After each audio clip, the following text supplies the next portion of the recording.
नमस्कार मित्रांनो, welcome to day 13 blog. आजचा दिवस तर खरा कठीण होता. आज आहे टुर्नामेंट आपली क्रिकेट मॅचची. तर तुम्हाला सांगतो पुढं काय झालंय मॅचमध्ये.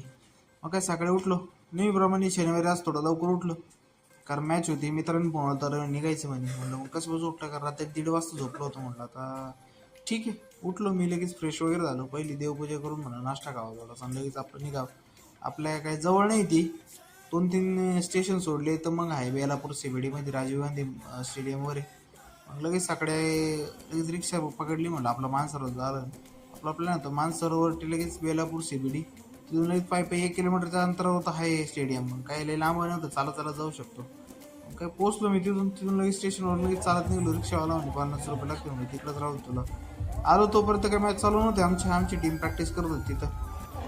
ठीक आहे म्हणलं करा काय. तोपर्यंत मी बसलो जरा ग्राउंडचा जायजा घेतला कसं काय ग्राउंड वगैरे. ठीक आहे म्हणलं, उन्हाळे कडक पडलं होतं. सकाळी 9:30 वाजले होते पण एवढं बेकार ऊन होतं फार विशेष नाही.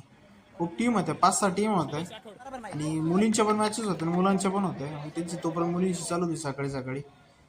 मग झाली, आम्ही खूप घाण हारलो. आमची टीम एकदम बेकार हारलं. 4-5 कॅच अशी मोकळे सोडून दिली, त्याच्यामुळे आमची टीम खूप गडबडली, हारलो. मग काय 4:30-5 झाले होते. मग जेवण वगैरे सगळं नाश्ता बिष्टा कंपनी सगळं करून चहा बी घेऊन लगेच निघलो मी. सरांसोबत आलो खारघर स्टेशनला, तिथून आपल्याला यायचं होतं मानसरोवरला. मग आल्याला लोकल आली होती, तिथं बसलो थोडं. सर गेले त्यांचं ठाण्याला जायचं होतं त्यांना. स्टेशनच्या बाहेर आलो, लगेच रिक्षा गेली 15 रुपयात. म्हटलं सोड बाबा आता, म्हणलं आपल्याला ब्रिजकडं. तिथून ब्रिजकडं पोहोचलो आणि तिथून पायी निघलो रूमकडं मस्तपैकी. प्लॅन होता, लई थकलो होतो, बरं कटाळा आला होता मला. ते हारलं बी होतं, मला बोर झालं होतं. म्हणलं मोर यायला किती काय भंगार खेळले. तोपर्यंत येता लाईट बिल आलं होतं, लाईट बिल घेतलं ते ठेवलं, लईच हातपाय धुवून मोकळा आलो. काय आहे मित्रांनो, म्हणजे हार दिवस चालूच राहते आपले, हारायचे दिवस आणि जिंकायचे दिवस, त्याच्यामुळे काही लोड नाही घ्यायचा. आलो मग खालून आणि गॅस तर संपेला होता. मग एक श्रीखंड घेऊन आलो खालून आणि चपाती घेऊन आलो. श्रीखंड चपाती खाऊ थोडीशी, कारण दुपारी जेवलो होतं आणि रात्रीचं बरं आहे हलकं. खाता खाता मस्तपैकी लॅपटॉपवर आपलं महाराष्ट्राची हास्य जत्रा बघितली. हास्य जत्रा लई चालू, तेल बिल लावून मालिश करावं म्हणलं की रोलर लावून.